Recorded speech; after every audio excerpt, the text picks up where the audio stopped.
Luke chapter 15. NgokukaLuka isahluko se-15 kwase kusondela kuye bonke abathelisi nezoni ukumuzwa. AbaFarisi nababhali base bekhonona bethi, "Lo muntu wamukela izoni adle nazo."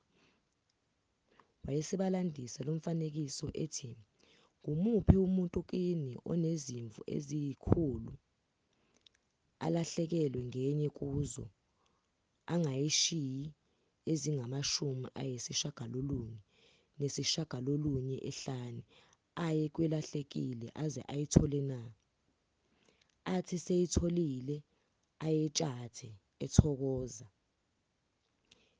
Esefike ekhaya amemeze abahlobo nabakhelwane athi kubo, thokozani nami ngokuba ngiyitholile imvu yami ebilahlekile. Ngithi kini, kanjalo kuya kuba khona ukuthokoza ezulwini ngesoni sisinye esiphendukayo, kunabalungileyo abangama90 abangasweli ukuphenduka. Noma ngumuphi owesifazane othi enezinhlamvu zesiliva eziyi10, uma elahlekelwe luhlamvu lwabalunye, angokheli isibane, ashanele indlu, afunisise aze aluthole, athi ukuba aluthole abize abahlobo nabakhelwane athi, thokozani nami ngokuba ngilutholile uhlamvu lwami obelungilahlekele. Ngithi kini, kanjalo kukhona ukuthokoza phambi kwezingelosi zikaNkulunkulu ngesoni sisinye esiphendukayo." Wayesethi umuntu othile wayenamadodana amabili. Encane yawo yayisithi kuyise, "Baba, nginike isabelo sefa esiqondene nami." Wawahlukanisela impahla. Kwathi emva kwezinsuku ezinganingi, indodana encane yayisibutha konke yamuka yaya ezweni elikude, yachitha khona imfuyo yayo ihamba ngokonakala. Isisaphaze konke, kwavela indlala enkulu kulelozwe, yaqala ukuswela. Yayisiya kukhonza omunye umuntu walelozwe, yena wayithuma emadlelweni akhe ukuba yaluse izingulube. Yafisa ukuzisuthisa ngemidumba edliwa yizingulube, kepha kayiphiwanga muntu.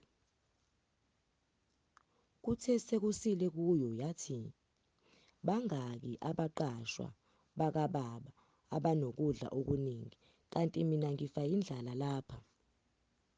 Ngiyakusuka ngiye kubaba, ngithi kuye, Baba, ngonile kulo izulu naphambi kwakho.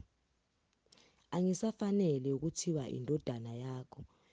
Ngenze ngibe njengomunye wabaqashwa bakho." Yayisisuka, yafika kuyise, kepha kuthe iseduze uyise wayibona. Waba nesihe, wagijima, wayisingatha entanyeni, wayanga. Indodana yayisithi kuye, "Baba, ngonile kulo izulu naphambi kwakho, angisafanele ukuthiwa indodana yakho." Kepha uyise wathi ezincekwini zakhe, "Sheshani nikhiphe ingubo enhle kunazo zonke, niyembathise, nifake indandatho esandleni sayo nezicathulo ezinyaweni. Nilethe ithole elikhuluphalisiweyo, nilihlabe sidle sijabule, ngokuba le ndodana yami ibifile, yabuye yaphila, ibilahlekile, seyatholakele." Base beqala ukujabula. Kepha indodana yakhe enkulu yayisensimini.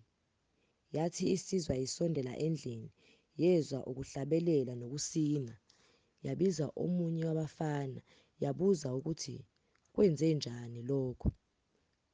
Wathi kuyo, "Kufike umfowenu, uyihlo wahlaba ithole elikhuluphalisiweyo ngokuba ubuye wamthola ephilile." Kepha yathukuthela, kayivumanga ukungena. Uyise wayesephuma wayincenga, kodwa yaphendula yathi kuyise, "Bheka, iminyaka engaka ngikukhonzile, angizange ngeqe umyalo wakho, kepha mina awuzange ungiphe nazinyane lembuzi ukuba ngijabule nabahlobo bami.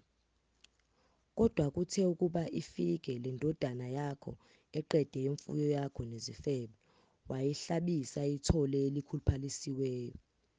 Wayesethi kuyo, "Mntanami, wena uhlale nami njalo, konke okwami kungokwakho. Kepha simelwe ukujabula sithokoze, ngokuba umfowenu lo wayefile, wabuya waphila, wayelahlekile, sewatholakala."